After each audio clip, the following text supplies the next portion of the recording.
Olá pessoal, tudo bem com vocês?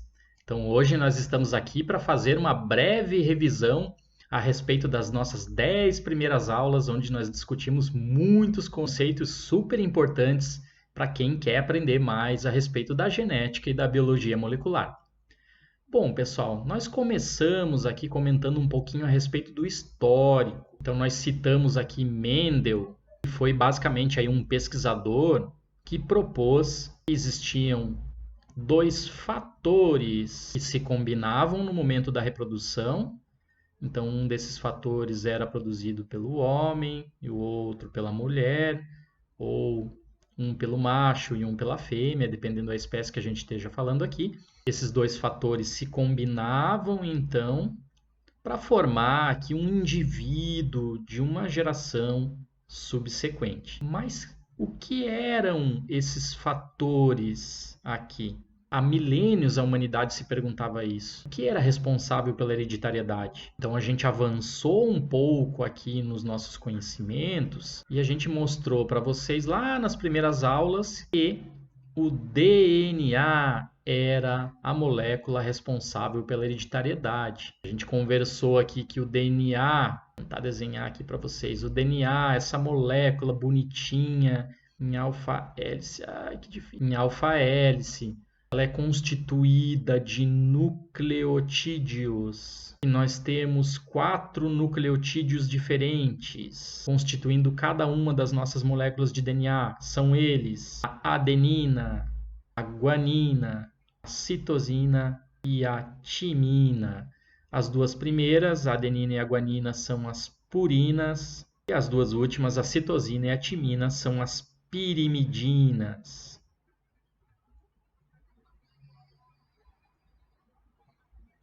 Nós vimos que uma única molécula de DNA é constituída por duas fitas de nucleotídeos. Essas fitas são antiparalelas, elas são complementares entre si, ou seja, se num lado nós temos uma adenina, no outro lado obrigatoriamente temos que ter uma timina.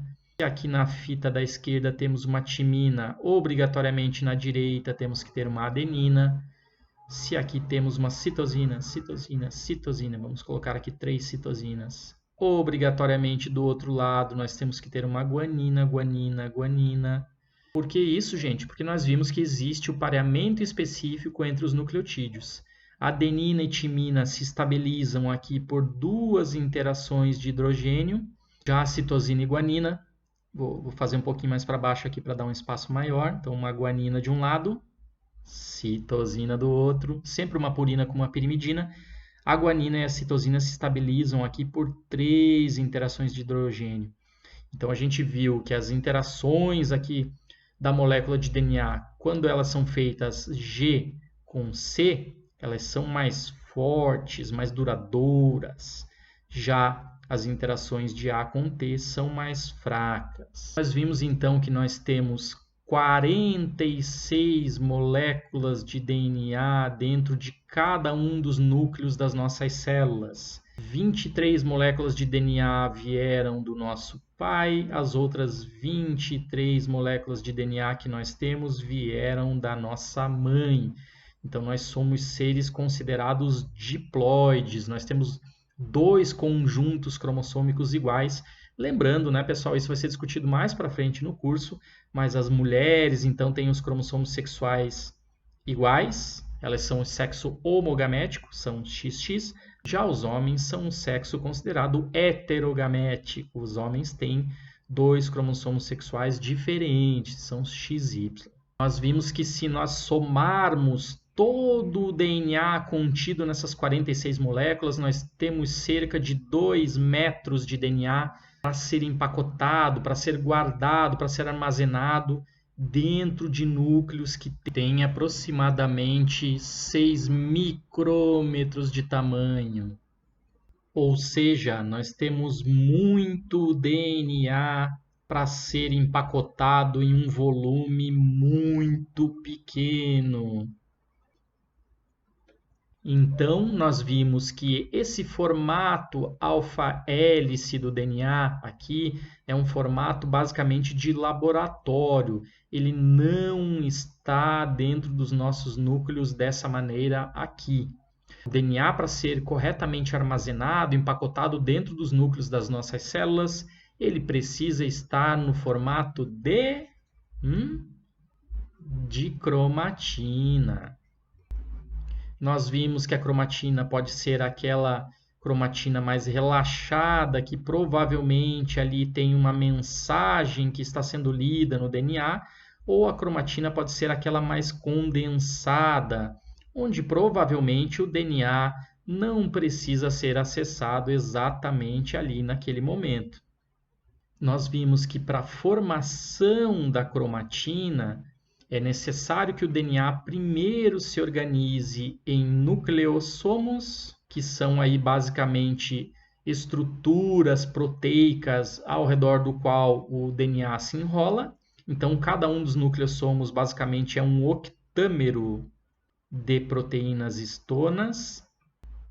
E nós vimos, por último, que existem algumas regiões muito importantes das nossas moléculas de DNA que necessitam ser acessadas para, a partir dali, ocorrer um processo de transcrição que vai dar origem a um RNA. O nome dessas regiões são genes.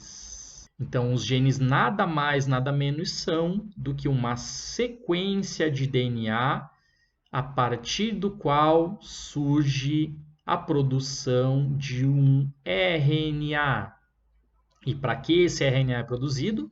Porque provavelmente ele será utilizado para fazer as nossas proteínas.